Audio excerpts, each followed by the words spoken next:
Est-ce que vous connaissez le jeu vidéo Plantes vs Zombies? Moi, c'est une amie qui me l'a fait découvrir. Et en y jouant, je me suis aperçue que c'était toute l'histoire de ma thèse. En fait, le but de ce jeu, c'est d'arrêter des zombies grâce à des plantes qui peuvent être plus ou moins armées. Quel est le rapport avec mon sujet de thèse, me direz-vous?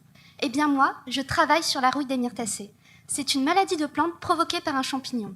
C'est un peu comme le zombie du jeu vidéo, sauf que le nom scientifique de ce champignon, c'est Puccinapsidie. Et quand Puccinapsidie attaque une plante, l'un des symptômes que l'on observe, c'est l'apparition de pustules jaune-orangé qui vont complètement recouvrir la surface des feuilles, des fruits et des fleurs. Chacune de ces pustules peut contenir des milliers de spores qui, comme une poudre, vont se disséminer par le vent et infecter d'autres plantes. Et le problème avec ce champignon, c'est qu'il s'attaque aux myrtacées, la plus grande famille de plantes à fleurs de Nouvelle-Calédonie. Et comme vous le savez, la Nouvelle-Calédonie est connue pour héberger une flore exceptionnelle et fragile. Certaines de ces espèces de myrtacées sont d'ailleurs bien connues des Calédoniens. Il y a par exemple le niaouli qui est récolté pour son huile essentielle, ou encore les pommiers kanak qui sont consommés pour leurs fruits.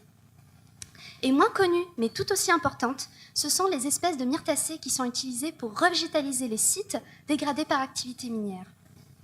Et donc en 2013, lorsque la rouille des myrtacées a surgi en Nouvelle-Calédonie, la maladie s'est propagée à une vitesse phénoménale dans le milieu naturel et dans les pépinières qui cultivaient les myrtacées. Aujourd'hui, le bilan est que plus de 48 espèces de myrtacées sont atteintes par cette maladie de la rouille. Que faire dans cette situation? Et comment gérer un pathogène qui est présent partout autour de nous et qu'on ne peut plus éradiquer? Eh bien, c'est là le but de ma thèse, de trouver une solution de lutte contre la rouille des myrtacées qui soit applicable dans le milieu naturel, dans les pépinières et qui contourne l'utilisation des pesticides, qui, on le sait, peuvent être nocifs pour l'environnement et très coûteux. La solution que je propose, c'est de se baser sur les capacités naturelles qu'ont les plantes à pouvoir résister aux pathogènes. Car oui, même si elles sont immobiles, les plantes sont loin d'être des organismes passifs.